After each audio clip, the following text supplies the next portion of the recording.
So some of the downsides of this idea. So there's this notion of the eclipse of two elephants from back in, say, the 1970s. Andrew, please rush me if I'm taking too long. The idea that research and industry have to be separate, that researchers need a lot of time to play with an idea, and that these two guys shouldn't mix. Otherwise, half-baked ideas get pushed across. Well, I think that that's not correct. Again, this was developed back in the 70s. I think there should be more collaboration between industry and academia. Also, academics tend to think of, they're out chasing pretty butterflies and shiny, beautiful ideas. And so they see standards as a straitjacket. Like, you got the standard out there, I can't do anything because I'll be outside of the standard. And so, again, we have to get rid of that notion too, that standards are not constraining ideas. We want standards to help create new ideas, to help encourage innovation.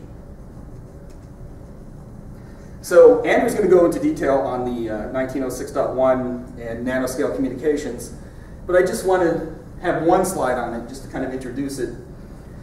First of all, for those of you who are not familiar with TRIZ, it's a Russian acronym for the Theory of Innovative Problem Solving. And in that technique talks about, they've studied thousands and thousands of patents over time, and they understand how technologies tend to evolve. And so some people might say, well, nanoscale communications is a revolutionary paradigm-shifting idea, and I like that. I always like those kinds of things. But you can also say that it's really fits the trends. It's where things could be predicted to go. So it continues the trend of dynamization in communications. From the tin can with a string, you move to more dynamic system, wireless communications, and then you end up with really small-scale communications that are much more ubiquitous, perhaps inside the super system itself, your human body, the human body.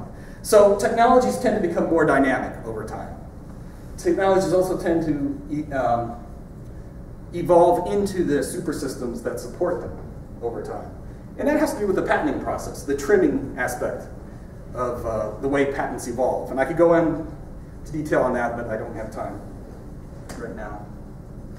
And so anyway, that's clickable, but I won't spend time on that. So basically, what I want to talk about is ways, I would like people to be thinking about ways of applying standards that go from mountains of paper from publication to really innovation. So that you're not counting impact factor and number of citations if it's just other academics, but the impact that you've had on getting ideas into industry, into products. And again, I mentioned earlier that there's currently really no feedback mechanism for that. The notion of the peer review by other academics, reviewing process is kind of like jury duty. I mean, if you're not smart enough to get out of it, you end up having to do it in a lot of ways. So, and the bottom line is it's easy to waste public funding. It's relatively easy, but it's harder to show self-sustaining innovation into products. So, we want to go from this to standards that can help get innovation out into the world. So I just had some concluding ideas. If academic folks get their papers, their ideas into standards, it really increases their citation rate. So it could help them today. We should have a tracking for how things get into industry. I think industry needs to have a stronger role in, again, on the research side of where things are going. It'd be nice to have academics thinking more about, thinking more creatively about solving, the real problems. And again, I mentioned the TRIZ and the theory of innovative problem solving. Things like that could really help get new ideas out of academia, or make, spark them to think more creatively about solutions to problems. And they should ask, not what paper is going to get me the most citations, but what problem really needs a solution? How am I going to have the biggest impact? And that will lead to more, that will lead to more citations. And train academics to think like entrepreneurs, understand how intellectual property works, understand how technology trends flow in the larger scale of things, in the bigger picture, not just in their one specific area. And again, like the National Science Foundation, program managers will come to us at General Electric and say, you know, after they've developed a lot of technology, you guys use this? Or they've also asked, how do we become more creative? How do we, you know, get the level of innovation that's really going to help help industry essentially. So with that, I hope I didn't take too much time.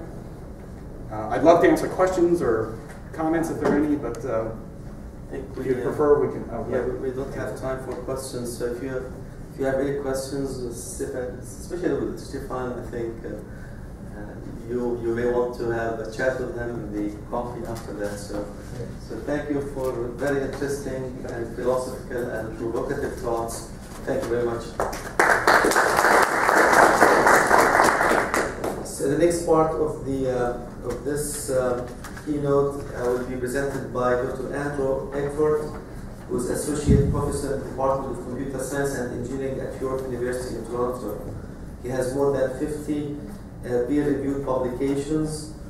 He received his bachelor from Royal Military RMC in Kingston, Ontario, and the PhD from the University of Toronto, all in electrical engineering. He's the vice chair of the IEEE 1906.1 Standard Working Group on Nanoscale Communications Network. He's the recipient of the Association of Engineers in Ontario Gold Medal. Please join me in welcoming Dr. Andrew.